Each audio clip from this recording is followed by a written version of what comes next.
The satisfaction of watching her scrub dirty dishes lasted exactly until the moment he arrived. Because the man who walked through the grand front doors of the Sovereign Hotel in Chicago was not just her husband, but the sole owner of the very marble floors they were standing on. He walked away with firm steps, leaving behind a heavy silence that the other employees knew far too well. Nobody looked at Rachel. Nobody dared, because looking at her meant risking becoming Fiona's next target. Nobody except Chloe Rivers. Chloe worked at the dessert station just a few feet away from Rachel. She was young, possessing that nervous energy of someone who had not yet learned to stay quiet when she should. "Hey," she whispered, without looking up from the plates she was meticulously decorating. "Do not let her get to you. She acts like this with all the new girls." Rachel glanced at her out of the corner of her eye. "I am not exactly new." Chloe frowned in confusion. "No, I have never seen you around here before, and you definitely do not look like you belong in this kitchen." Before Chloe could ask what that meant, the swinging kitchen doors burst open, and a woman marched in as if she owned the entire building. Lauren Davis, the official organizer of the High Society Gala, carried an electronic tablet and spoke on her phone at the same time, her voice echoing over the clatter of pots and pans. No, absolutely not. The floral arrangements belong on the main table, not the auxiliary ones. I swear, I have to do everything myself. She hung up with a dramatic sigh and scanned the room. Her gaze swept the kitchen until her eyes locked onto Rachel. She froze. She stared at her for several long seconds, with an expression that was incredibly difficult to decipher. A mix of surprise, profound satisfaction, and something that looked dangerously like pure pleasure. Well. Lauren walked slowly toward the washing station, every step deliberately calculated. So the rumors were actually true. They told me, and I simply refused to believe it. Lauren Fiona appeared right behind her. "You really should not be in the kitchen. The elite guests are already arriving for the evening. I merely wanted to verify something with my own two eyes." Lauren did not look away from Rachel, and I have just verified it perfectly. "Tell me, Rachel, how does it feel to be on the other side? I mean, really?" Rachel gripped the porcelain plate in her hands. She squeezed it so tightly that her knuckles turned completely white. "I am just working," she replied, with a voice that was low but incredibly firm. "Just like everyone else in this room." "Of course you are." Lauren smiled with venom. "We all work. The fundamental difference is that some of us know our proper place, and others others desperately need to be reminded of it." Several employees exchanged highly uncomfortable glances. The air in the room became thick, almost impossible to breathe. Chloe stopped decorating the intricate pastries, her wide eyes darting back and forth between Lauren and Rachel as if witnessing a slow-motion car crash. Lauren Fiona intervened with a strictly practical tone. "You have an entire philanthropic gala to direct." "You are right." Lauren tucked her electronic tablet away. "But before I go, I absolutely need her to carry the crystal champagne glasses out to the main ballroom. Personally." Fiona raised a single perfectly plucked eyebrow. "I have a whole team of trained waiters for that exact task." "I know you do, but I specifically want her to do it. I want her to see up close exactly what she lost because of her poor life decisions." A freezing silence instantly fell over the entire kitchen staff. Every single employee stopped moving completely. They all intuitively felt that something much deeper was happening, something that went far beyond a simple work command. Rachel slowly released the porcelain plate, placed it carefully on the tall stack, dried her wet hands, and looked Lauren directly in the eyes. "I will carry the crystal glasses." Lauren blinked clearly, expecting immediate resistance. The silent obedience deeply disconcerted her for a brief second, but she recovered with frightening speed. "Perfect, someone hand her a heavy silver tray." Chloe rushed over to Rachel. As she picked up the heavy silver tray, loaded with delicate crystal glasses. "You really do not have to do this," she whispered softly. "Can I just go in your place?" "I absolutely need to do this," Rachel replied, without offering any further explanation. She walked straight toward the swinging doors that connected the loud kitchen to the luxurious main ballroom. With every single step, the surrounding noise shifted drastically. The metallic chaos of the kitchen faded away, quickly replaced by soft classical music, elegant laughter, the gentle clinking of expensive crystal and hushed conversations. They were two entirely different worlds, separated by a single wooden door. When Rachel finally entered the massive ballroom, absolutely no one looked at her. To the wealthy guests, she was completely invisible, just another anonymous member of the service staff, a faceless shadow moving quietly between the tables, serving drinks without a name.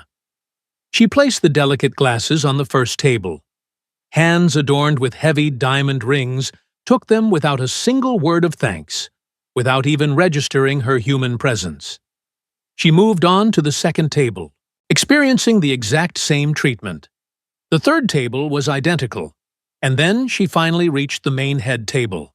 Sitting right in the center, completely surrounded by the most influential women in the entire city of Chicago, was Amelia Evans, an older woman who naturally radiated intense authority. She was one of those rare people who never needed to raise her voice to make everyone around her fall utterly silent. By her side, several wealthy women were casually discussing massive financial investments, European vacations, and high society social commitments. Rachel carefully placed a crystal glass in front of one of the distinguished guests. Her hand trembled almost imperceptibly as she lowered it. "Careful," the wealthy guest snapped, without even bothering to look at her. "These crystal glasses cost significantly more than your entire monthly salary." A few discreet, mocking laughs echoed around the table. Rachel took a very deep breath and calmly continued serving. It was precisely at that moment that Amelia Evans looked up from her plate. Her sharp eyes met Rachel's, and something instantly shifted in her strict expression. It was incredibly subtle, but completely unmistakable. It was just a fleeting instant, a tiny flash of recognition followed immediately by a perfectly constructed mask of cold indifference. Rachel placed the final glass on the pristine tablecloth and turned around to head back to the kitchen. But before she could take even 2 steps, she heard Lauren's voice loudly amplified by a microphone from the small stage at the front of the ballroom. "Good evening, everyone. Welcome to the Grand Annual Gala of the Rebirth Foundation. Tonight we celebrate boundless generosity, pure elegance, and above all the moral values that truly define us as a magnificent community." Rachel stopped dead in her tracks near the kitchen door, holding the empty silver tray tightly against her chest, like a protective shield. "And speaking of moral values," Lauren continued, her voice taking on a very specific tone that only Rachel could instantly recognize as incredibly dangerous. "I want to dedicate a few special words to all the wonderful people who make this magical night possible. Our incredible service team that works tirelessly behind the scenes." Polite, scattered applause filled the massive room. Lauren smiled broadly. "I especially want to recognize those who, despite life's unfortunate circumstances, ultimately find their proper place exactly where they belong, hidden away in the kitchen, serving others, washing dirty dishes, because we all have a specific purpose in life, do we not? And there is true beauty in gracefully accepting ours." The cruel words fell heavily upon Rachel like massive stones. It was not a genuine recognition at all. It was a deeply humiliating public execution, brilliantly disguised as a compliment. And judging by the knowing looks that several employees shot her way, absolutely everyone knew it. Chloe, who had quietly slipped out to check on her, gently took her arm. "Come on, do not just stand out here. Do not give her the sick satisfaction of seeing you hurt." But Rachel physically could not move. Because at that precise moment, from the very back of the luxurious ballroom, the grand main doors swung wide open. The man who walked right into the center of the room caused the entire collective murmur to stop dead in its tracks. He walked with incredibly confident, firm steps, possessing the kind of powerful presence that absolutely cannot be bought or manufactured. The wealthy guests stood up as he passed by, and the waiters instantly straightened their tired backs. Lauren completely stopped speaking mid-sentence, her bright smile freezing on her face, as if someone had pressed pause on reality. Fiona, who was quietly watching from the kitchen entrance, turned visibly pale. Damien Evans, the owner of the Sovereign Hotel, scanned the room, locked eyes with Rachel holding a servant's tray, and his expression instantly twisted into barely contained explosive fury. Damien Evans did not move a single muscle for several agonizing seconds. He simply stood right in the middle of the extravagant ballroom, his intense eyes fixed directly on the kitchen door, where Rachel tightly held that empty silver tray, as if it were the only object keeping her standing. The previous murmur of the massive room had quickly transformed into a remarkably fragile silence, the kind that feels like it could shatter with a single deep breath. Absolutely no one understood why this incredibly powerful man was glaring toward the service kitchen with such terrifying intensity. Nobody, except Rachel herself. She slowly opened her eyes and met his furious gaze. They did not need to exchange a single spoken word. Over the long years, they had carefully built a secret language that only the two of them truly understood. It was a complex language constructed of intense glances, shared quiet moments, and difficult battles fought side by side against a harsh world that never considered them worthy of each other. Damien took a very deep breath, adjusted his tailored suit jacket, and instead of marching furiously toward her, he did something that Rachel genuinely did not expect. He turned sharply on his heel and walked directly toward the main VIP table. "Mother," his voice was chillingly calm but undeniably firm when he finally stopped directly in front of Amelia. "Good evening to you." Amelia Evans looked up at him with that complex expression that only mothers can perfectly master. It was a bizarre mixture of maternal pride, deep concern, and something that looked an awful lot like quiet reproach. "You arrived quite late," she stated simply. "I arrived exactly on time," Damien immediately replied, and there was something incredibly dark in the way he pronounced those specific words that forced Amelia to look away for just a brief second. Up on the stage, Lauren quickly recovered her professional composure.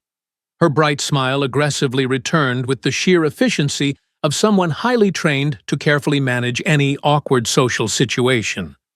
"Ladies and gentlemen," her voice regained its typical energetic bounce. "What an absolute honor to welcome one of the most prominent business leaders in our beloved city. Please give a massive round of applause for our highly distinguished guest." The entire ballroom immediately erupted into thunderous applause. Guests who, moments before, had barely noticed his quiet entrance were now standing up eagerly, reaching out their hands, desperately seeking his fleeting attention, like thirsty sunflowers blindly turning toward the bright sun. Damien greeted them with cold politeness, but absolutely zero enthusiasm, shaking their eager hands with the mechanical efficiency of someone who has done this exact routine thousands of times and has never actually enjoyed it once. From the swinging kitchen doors, Rachel watched the entire bizarre scene unfold. Chloe was standing right by her side, completely, utterly confused. "Who exactly is that man?" she asked, in a very low whisper.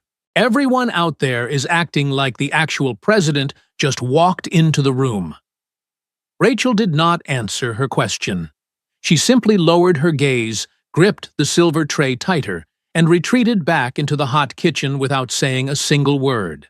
Chloe followed her back inside, growing increasingly intrigued by this incredibly mysterious woman who scrubbed dirty dishes, but stared down the wealthiest guests as if she knew dark secrets that absolutely no one else could possibly imagine.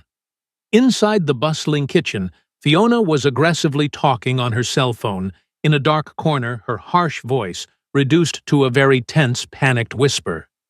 Yes, he just arrived right now. No, absolutely no one informed me that he was coming tonight. He was definitely not on the confirmed VIP guest list.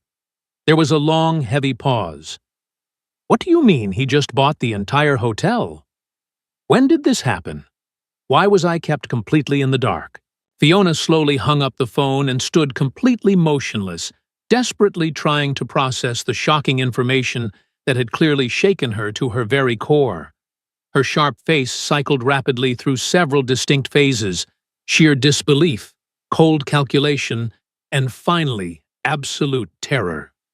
She slowly looked over to where Rachel was quietly scrubbing dirty plates in the sink, and something finally seemed to click inside her panicked mind. It was a crucial piece of a massive puzzle that she still could not see entirely. "Solus," she called out, her voice slightly less authoritarian than it had been before. "Leave the dishes right now, go down to the basement storage room, and bring up more fresh linen napkins for the auxiliary tables." Rachel nodded silently without asking any questions. She dried her wet hands on her stained apron and began the long walk down to the basement located on the lowest level of the Grand Hotel, at the very end of a long, poorly lit corridor that the terrified employees commonly referred to as the tunnel. Walking down there always felt exactly like crossing the heavy border between two entirely different worlds. As she descended the stairs, her mind drifted to her grandmother, Clara, who had taught her to keep knocking on closed doors until they opened. In the storage room, reaching for the boxes, she suddenly heard heavy footsteps approaching. Rachel Damien's voice filled the small space. "You should not be down here," she whispered. "The most important person in my life is down here carrying napkins," he replied, closing the door behind him. Damien returned to the elegant ballroom and quietly took his proper seat at the main VIP table. He ate his extravagant dinner in absolute silence. Every single bite he took was purely mechanical, completely devoid of any actual pleasure, because his sharp mind was entirely somewhere else. He was still mentally down in the damp basement, thinking about the bloodshot eyes of his beloved wife, and that single tear he had gently wiped from her tired face just minutes ago. He forced a polite smile whenever someone directly addressed him, and nodded courteously when guests approached to shake his hand. But internally, he was meticulously constructing a mental map of every single person in that room who had played a part in Rachel's cruel humiliation. Sitting right next to him, Amelia ate her meal with the highly measured elegance of someone who had spent her entire privileged life desperately learning how never to reveal a single true emotion in public. But Damien knew his mother far too well. He noticed the severe tension in the exact way she rigidly held her expensive silver fork, and the almost imperceptible stiffness gripping her shoulders. His mother absolutely knew that something massive was about to change tonight, even if she did not yet know exactly what the fallout would be. Excellent event organization this year, a wealthy woman sitting across from Amelia casually commented while swirling her wine. Lauren truly outdid herself this time. "Lauren always delivers exactly what is promised," Amelia replied quietly, without ever lifting her eyes from her expensive porcelain plate. "She is a remarkably capable young woman." Damien deliberately placed his heavy silver cutlery down on the pristine table with a soft but highly calculated sound. Capable of what exactly, he casually asked, with a tone that absolutely fooled no one sitting at the table.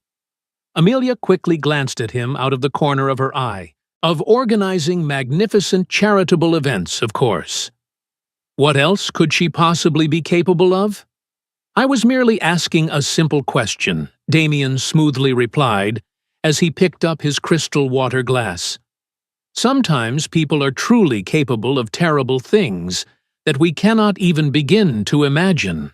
Before anyone could respond to the heavy tension, a deep, incredibly warm voice interrupted them from the far side of the crowded table. "Damian Evans, nobody bothered to tell me that you would actually be attending tonight." Arthur Parker approached with that enveloping, kind energy that only people who have successfully navigated decades in the ruthless business world without losing their core humanity truly possess. He was an older gentleman, the kind who naturally inspires deep respect not because of his massive bank accounts, but precisely because of how he chooses to use them. He had been his father's closest business partner for many long decades. Arthur Damian quickly stood up to give him a genuine warm embrace. "I had absolutely no idea you were back in the city. I arrived just a short while ago." Arthur smiled warmly. "Some urgent matters regarding the charitable foundation that bears your father's grand name brought me back into town." He took a seat that a waiter hastily provided. "But please, tell me, how is everything going with you? And how is Rachel? I have not seen her in quite some time." "That extraordinary woman should definitely be sitting right here with you tonight." The sudden mention of Rachel's name provoked an immediate, barely visible but absolutely devastating chain reaction at the table. Lauren, who happened to be walking past the table checking on the dessert service, turned her head so violently that she nearly tripped over her own expensive heels. "Rachel is actually here tonight," Damian finally replied with a frighteningly calm voice. "She is significantly closer than everyone at this table currently believes." Arthur frowned, deeply confused by the highly enigmatic response. But before he could ask for any further clarification, Lauren rushed over to the table with her bright, professionally calibrated smile perfectly glued in place. "Arthur, what an absolute honor to have you with us tonight.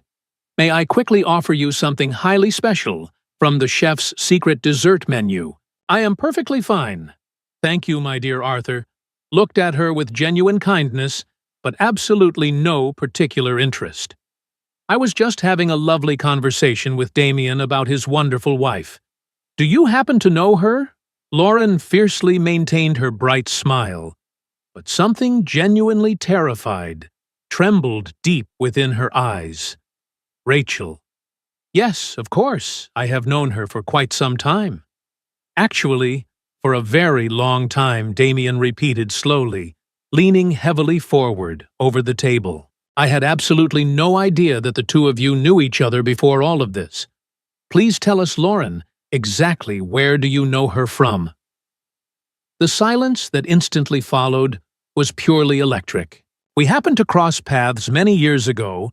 Lauren carefully chose every single word with surgical precision. Before her highly advantageous marriage, we actually used to frequent the exact same social circles." "The exact same social circles?" Arthur smiled with genuine innocent curiosity. "I honestly did not know that Rachel ever frequented the tight circles of luxury event planners." "Not exactly the same ones," Lauren corrected herself, far too quickly, her panic showing. "It was merely a highly circumstantial acquaintance. Now, if you will all please excuse me, I desperately need to go verify the final dessert plating." She practically ran away. Down in the kitchen, Chloe was sharing her heartbreaking story about her sick mother with Rachel, unaware of the impending storm. The extravagant dinner eventually reached its conclusion, and the wealthy guests began to freely circulate among the elegantly decorated tables. Damian politely excused himself from the main table and quickly sought out Arthur in a very quiet, secluded corner near the large glass windows overlooking the beautiful interior gardens. "Arthur, what I am about to tell you is incredibly delicate." Damian spoke in a very low, serious whisper. "And I desperately need your wise counsel. Speak freely." "My boy," Arthur replied kindly. "Your late father always trusted me with absolutely everything. I sincerely hope that you can do the exact same tonight." Damian proceeded to explain the entire horrifying situation. Arthur listened in absolute silence, his kind face visibly transforming with every single disturbing revelation about Fiona's rampant corruption, Lauren's calculated cruelty, and Amelia's shocking complicity. Your father physically built this grand hotel with his own two bare hands. Arthur finally spoke, his voice heavy with deep sorrow. He strongly believed that a hotel should always be a safe place, where absolutely every single person is treated with basic human dignity, from the wealthy guest paying for the most expensive luxury suite to the hard-working person scrubbing that exact same suite the very next morning.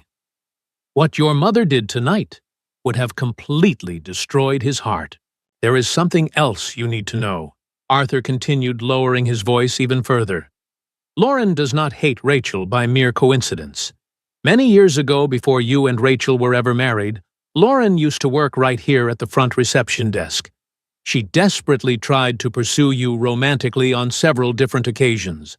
Your total indifference to her was a massive wound to her oversized ego. When you eventually married Rachel, a woman who came from the exact same humble background as Lauren, but actually achieved everything she desperately wanted, that bitter rejection mutated into a very dark, toxic hatred. Meanwhile, back in the hot, chaotic kitchen, Fiona burst through the swinging doors for the third time that evening. She marched directly toward Rachel, pointing a violently trembling finger right at her face. I just made a few very interesting phone calls to the Central Temporary Agency.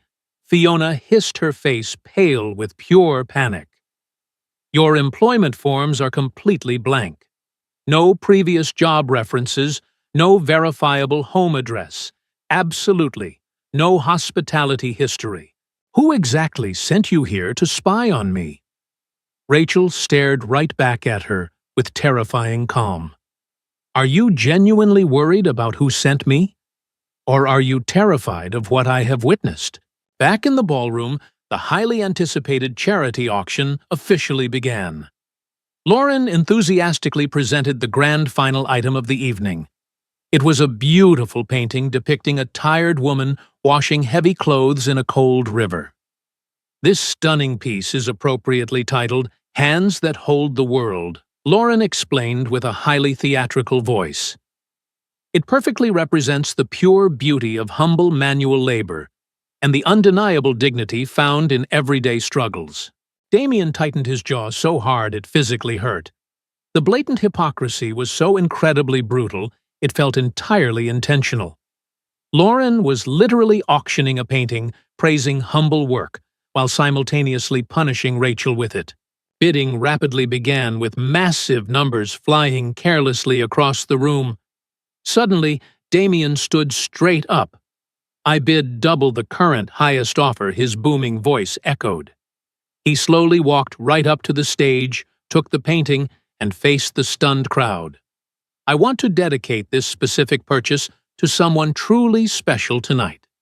Someone who intimately knows exactly what it means to work hard with her bare hands. Someone who is currently inside this very building, significantly closer than any of you could possibly imagine. He glared directly at Lauren, whose face had instantly drained of all color. In the kitchen, Fiona was desperately trying to regain her shattered authority over Rachel. I am the general manager of this hotel. Fiona screamed, completely losing control. I will absolutely destroy your entire pathetic life. Rachel casually pulled her personal cell phone out of her stained apron pocket.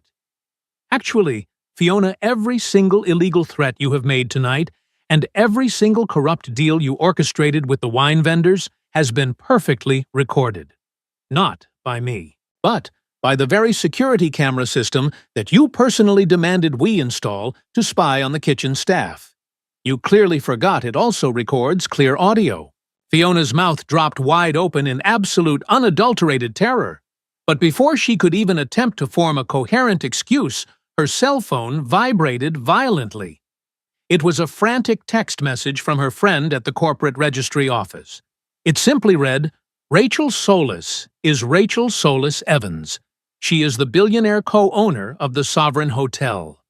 Fiona slowly looked up from the glowing screen, her eyes wide with the devastating realization of someone who finally comprehends the massive, life-destroying magnitude of their terrible mistake. She backed away from Rachel as if the woman scrubbing dishes had suddenly turned into a literal ghost. The heavy, swinging doors of the kitchen slowly opened. Damien walked in closely, followed by Arthur. Right behind them, Lauren practically stumbled into the room, her face completely pale, fully aware that she had been dragged right to the edge of a massive cliff. Damien looked directly at the terrified manager. "Fiona, I firmly believe you have already met my wonderful wife." Fiona opened her mouth, but absolutely no sound came out. All her previous arrogance, all her cruel intimidation tactics had completely evaporated into thin air. "I had absolutely no idea," Fiona finally managed to helplessly stutter. "You had no idea that treating innocent human beings like absolute garbage eventually has massive consequences." Rachel took a firm step forward. "Your job was never to steal illegal vendor commissions or mentally torture young girls like Chloe until they cried." Damien did not waste another second. "Fiona, you are completely terminated, effective immediately. Our corporate legal team will thoroughly review every single security tape, and you will face severe legal charges for your extensive financial theft." Fiona nodded slowly in total defeat, realizing her corrupt empire was permanently destroyed, and she quietly slinked out the back door. Next, Damien turned his furious gaze toward Lauren. "You knew exactly who Rachel was from the very first second. You intentionally created a public spectacle just to feed your own bitter jealousy." Lauren completely broke down, crying out that Rachel had stolen the perfect wealthy life she always believed she rightfully deserved. Rachel walked calmly over to Lauren. "I never stole anything from you, Lauren. I built my life with these exact same hands that washed dirty plates tonight. I am completely releasing you from the heavy burden of your toxic hatred." Lauren simply nodded, thoroughly exhausted by her own bitterness, and quietly walked out. Suddenly, Amelia stepped into the kitchen. The powerful, untouchable matriarch was openly weeping. She walked past the others and stood directly in front of Rachel. I heard absolutely everything Amelia whispered with a broken voice. "I was completely terrified of you because you represented the honest, humble truth that my late husband loved, a truth I cowardly abandoned to fit in with high society. I am so deeply sorry." Rachel carefully removed her wet-stained apron, folded it neatly, and gently took Amelia's trembling hands. "I forgive you," Rachel said softly. "You just need to finally forgive yourself." Damien gently placed his hand on Rachel's shoulder. "It is finally time that our guests meet the true, rightful host of this magnificent evening." He proudly extended his hand to her. Rachel grabbed it firmly. Before leaving the kitchen, she looked at Chloe, who was standing frozen against the tiled wall. "Come with us, Chloe. This moment is for absolutely everyone who has ever felt totally invisible in this building." Chloe wiped her tears and bravely followed the billionaire couple. When the grand ballroom doors swung wide open, 200 pairs of eyes instantly locked onto the shocking sight. Rachel Evans confidently walked into the luxurious ballroom wearing her simple water-stained service uniform, her bare hands still visibly red from the harsh soap and scalding hot water. Damien proudly led her right up to the main stage and took the microphone. "Ladies and gentlemen, I introduce you to my brilliant wife, Rachel Evans, the co-owner of this grand hotel. Tonight, she chose to scrub dirty dishes in her own kitchen just to directly expose the horrible cruelty happening behind closed doors." The entire wealthy crowd gasped in absolute stunned horror. Rachel gracefully took the microphone. She spoke passionately about the countless invisible people who work tirelessly to hold up the luxury of the wealthy world.